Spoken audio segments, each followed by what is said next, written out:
This is Getting Answers, Western Mass News. Good Sunday morning. Hope you're having a good weekend. Welcome to Getting Answers, where each and every week we focus on issues and events in Western Massachusetts with the newsmakers and people who are making a difference. My guest this week is the new superintendent of Holyoke Public Schools, Glasheen. She began her tenure as superintendent on July 1st. She's an alumni of Holyoke Public Schools, the proud parent of 3 Holyoke Public School graduates and longtime HPS employee. She began her career at Holyoke Public Schools in 1992 as a special education teacher at the Lynch Middle School, and we're happy to have her with us today. Good to see you. Thanks for having me. Congratulations on becoming superintendent. And given your long association with the schools, what does it mean for you to now be leading the school system? Yeah, it is an incredible opportunity. It's a little surreal. So I've spent my entire career in Holyoke. As you said, I've been born and raised in Holyoke. My children graduated from Holyoke High School. And I'm proud, I'm excited, I'm a little nervous. There's a lot of emotion. I often say, you know, I've been the Monday morning quarterback for 34 years, and the opportunity arose where I could put my talents to use in my community, and I took it. Now you're the starting quarterback. Now I'm the starting quarterback. It's somebody else's Monday morning quarterbacking. As always is the case. But I know your appointment is history-making, being the first superintendent chosen locally by the school committee since the return to local control. So that's got to mean a lot too. Yeah, I'm most proud about the process. You know, many people commented, or social media, or I got calls that said, you know, oh great, you deserve this. You know, you're from Holyoke, and I would hope that I don't deserve anything, but I'm qualified.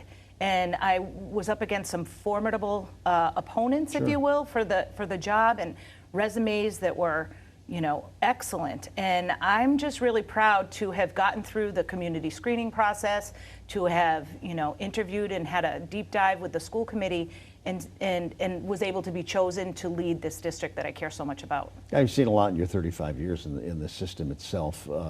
It's been a year now since control of Holyoke Schools returned to the city after 10 years under receivership. As the product of the Holyoke school system, what did it mean to you and to the administrators, teachers, and students to finally have that independence back? Yeah, it feels good. Yeah. It's a little bit of a sigh of relief, if you will. But, you know, there was a lot of good work done over the 10 years of receivership. And sometimes I get a little flack for saying that. But there was a moment in time in the Holyoke Public Schools where, you know, I think we needed an outside perspective. Yeah. I often say we looked at a puzzle for many years, and we weren't making gains, and we weren't changing systems to support students. And we needed somebody to come in and look at the puzzle and say, what do you mean? The corner piece is right here. If you move that'll make it almost complete. And we were lucky enough to have Dr. Wright come, who I have the utmost respect for.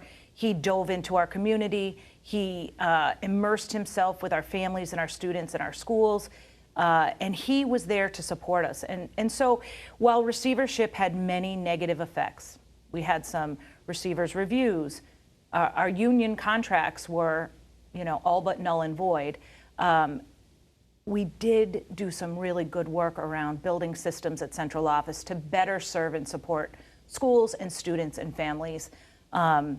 So we are happy to have local control back, although I would be remiss if I said some good things did come out of receivership for us. Sure. And I mean, as you look at it, I think with any kind of a problem, I don't care where it is and what business it is, sometimes you do need those eyes from the outside to say, okay, you're on the right path, but maybe try this. Yep. As you look at that. What's your overall assessment of how the first year under local control went? It was a lot of rebuilding and learning. Yeah. When I look at working with school committee, we had a school committee as an advisory board, essentially. So we've spent the entire year, like, what does the governance of the school committee look like? How do we partner with the school committee to make really good decisions for our students and families? Updating our policies. So our policies hadn't been updated in 10 years. And when we take a look at them now, sometimes some of them are obsolete.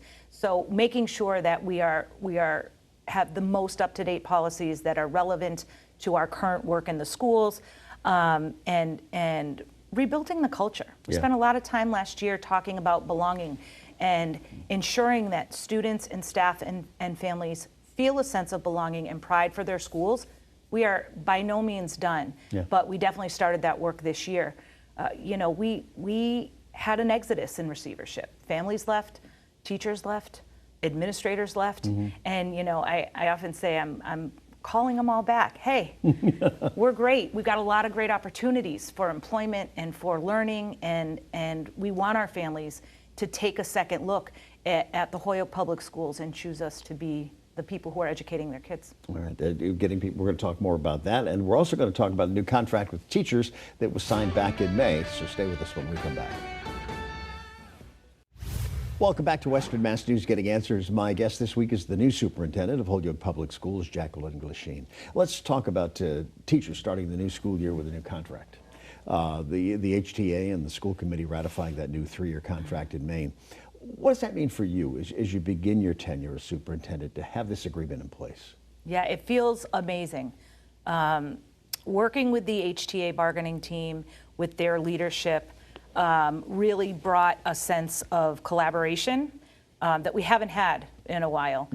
We are not always going to agree on everything, and we still are collaborating every day, but coming together, ratifying that contract, really is the beginning of a vision I have that we are one team. We are one team in service of our students and families.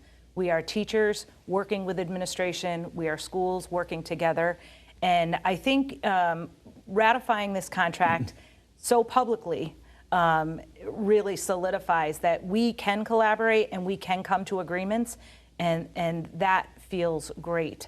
We can't work in silos. The night that we ratified that, or we didn't ratify, we came to the agreement in May, the HTA bargaining team asked our negotiating team to walk into the cafeteria together to their teachers, and I'll tell you, I cried. It was such a moment where I said, this work like this is going to move our city forward and our schools forward. Well, the HTA must feel good too, the leaders of that you came up through the ranks and were a member of the HTA, so you've been there, done that.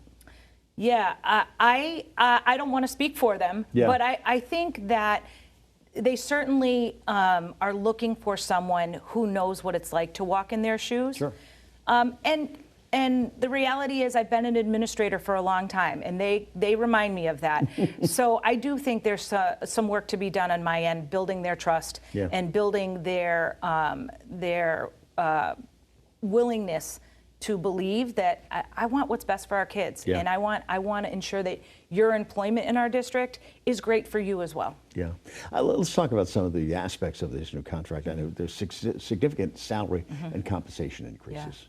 It includes shorter hours and protected prep time and things like that. Let's talk more about that and the importance of that to the people who are members of that union. There was so much work to be done when we first went into receivership around teaching and learning, and I'm going to give you an example. In, let's say, 2020, there were 8 to 9 different reading curriculums that we were using across the Holyoke Public Schools. And so as a school supervisor, I'd say, how's it going with that implementation? And sometimes it was difficult because they were the only school using that curriculum. And when we streamlined our work and we're able to ensure that all schools were working with the same curriculum and were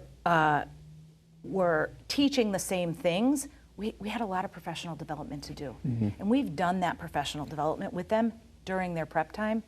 And this is just one example where they said, enough.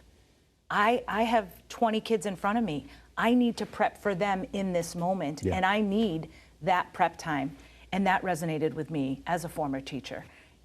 Sure, there's learning that we have to impart on our teachers, and we always want to continue to build them in their instruction, but we really have to be mindful of how often are we doing that, how important is it, and what are the outcomes we're getting from that. So I'm happy that they have their protected prep time. I'm really happy about the salary increase. Another sticking point for the union and we agreed was a traditional step and lane structure. So we mirror other districts now where in receivership we did not. No. And as you look at that too, I know, obviously it's what they're doing in their jobs as teachers and professionals in the school system, but the contract also includes enhanced leave and modernized policies too, that they have their needs at home, and that's addressing those. Yeah. So we had gone to a earned sick time benefit where you earned a day and a half a month. But if you're a brand new teacher out of college and you're teaching second grade and you're loaded with germs, you're going to get sick. Sure. And our teachers didn't have the sick time. We would front load it as much as we could, within the days, but it just made sense. Here's your sick time. You're a professional, you're an adult, we're going to allow you to manage it so it can best serve you. So I'm really happy about that. I'm happy about the child bonding leave that we've offered our HTA members. We didn't have that. So people who adopted, had a baby, whatever it may be, they get time, not from their sick time, free and clear to bond with their child. Also, I would think, is someone who might be thinking about taking a position within the Holyoke school system, they look at that and all the provisions that are in there and how you're caring about people, not just as employees, but as people who have families. It will help you attract people to come to Holyoke schools. Yeah, I was thinking about where we are right now in our recruitment of teachers. So we have a new contract that has, benefits and salary that are much better than other communities. And a solid starting pay. And a solid starting pay. And when I look, here's an example. I look at our enrollment and our hiring every Friday. And to date, last year, we had about 28 special education teacher positions open at this time last year. And this year we have 9. And I believe when I last checked, right before I came, there's 4 in the pipeline that are just waiting to sign. So I would say that this new contract and these working conditions are for sure attracting teachers back to our community, and being out of receivership helps too. Well, as you were saying, I think in the first segment, talked about how the number of people who left the Holyoke school system during receivership, but now can look at it and go, this is where we want to have our kids. Yeah. Yeah, I'm in Stop and Shop, and I'm at the mall, and anytime I see someone who says, hey, my child is turning 5 this year, I'm not really sure, I've heard, some rough things about the Holyoke Public Schools, any day, anytime, call me and I'll walk any school with you. No dog and pony show. Yeah. I am confident that the learning and the teaching that's happening in our classrooms is second to none in surrounding communities. But sometimes, Dave, the bad news outweighs the good. And so people make choices before they even look. So I'm encouraging our community, call me, take a look. We will bring you in, and you can see what's happening in our schools. Okay, we're going to take another break. When we come back, Superintendent Glasheen and I talk about her priorities as the head of the Holyoke School District. Stay with us. Welcome back to our last segment of Getting Answers. My guest this week is the new superintendent of Holyoke Public Schools, Jacqueline Glasheen. Let's talk about your priorities. You've been on the job now for just about a month, as this airs on August 2nd. What are your core priorities as you begin your tenure as superintendent? We've touched on some of them, but now to focus on them a little more. Yeah. Achievement for all. As a teacher, as a principal, as a district office leader, if I can graduate students, I'm going to restate that. If my team and I can graduate students that can compete with their grade level peers across the state, then we've won. And we're not doing that yet. There's still an achievement gap between our regular day students, if you will, and our students with disabilities and our second language learners. We're making gains in the area of second language learning, but our students with disabilities are still not, we're not closing the gap there. No. That's a priority. Belonging from top down. So kids need to feel a sense of belonging in their school, and the employees at central office need to feel a sense of belonging in their work and in their departments. And how are we creating that sense of belonging? And your voice matters, and I'm going to provide opportunities for you to give us feedback so that we can get better. And then the last thing is healing and trust, and we talked a little bit about that. there's some healing that has to happen after receivership. And you know, I've been a district leader and a school leader throughout receivership, and I think people still feel some type of way about me. Yeah. And really, actions speaking louder than words, getting people to understand. I want this school system to win. Our kids deserve it. Our families deserve it. And we need to work together to make that happen. I know one of the other things you talked about too was make sure you're retaining teachers, and I think we touched on that in the first two segments as far as the salaries and caring for them and their needs as much as you'd want to be cared for. Yeah. That big part of that, and then keeping the momentum going that you've already been building, right? Yeah. You know, we talk a lot about data-driven instruction, and data, you know, at the end, when the rubber meets the road, how many kids are proficient? That number matters. But really looking at what are the barriers that are causing that, and are we putting some barriers in front of our teachers that are not letting them get their kids to proficiency? So I think it's really looking in the mirror as what are we doing in service of kids and families to ensure that they are getting to proficiency as fast as they can, and really taking the feedback from the people who are on the ground. Super important to me. Our paraprofessionals, our teachers, our custodians, our tech team. Yeah. You know, we rely on that technology so often, and that department is busting their butt to get that done. And I don't think I've asked them often enough, like, could we be more efficient, and what does that look like? You know, as you look at everything from being out of receivership now for a good year, I mean, you know, I think when we talked about this with Mayor Garcia last year, when you're about to begin your first year without receivership, that yes, the eyes of the state are still on us, and I'm sure they still are now. But given the fact that you've got a year under your belt, you can breathe a little sigh of relief and go, okay, we're on the right track. Yeah, I'm fortunate. The new commissioner, I meet with monthly. I meet with his staff. I still have a DESE liaison that I can bounce ideas and questions off of. We are very fortunate. You know, Secretary of Education Steve Zreich is very close to Holyoke. Yeah. And so while we still have a connect to the state, I don't find it to be a connection that is hindering our work. I find it to be a connection that's supporting our work, that wants to see us independent, and they're still willing to help. So I'm fortunate to have them. Yeah, a partnership to achieve your goals more than anything else. Yeah. As you look at this too, the biggest challenges you face in meeting your priorities? You know, I think a lot about our culture. Yeah. And I look at like the student achievement and continuing to raise the graduation rates. All of that happens when people want to work for you and feel supported and feel valued and feel a sense of belonging. And it may sound cliche, but it's true. And I think I'm working extremely hard to ensure that all of our union leaders, our families, all stakeholders know that they're valued. We're having our August leader retreat later in the month of August.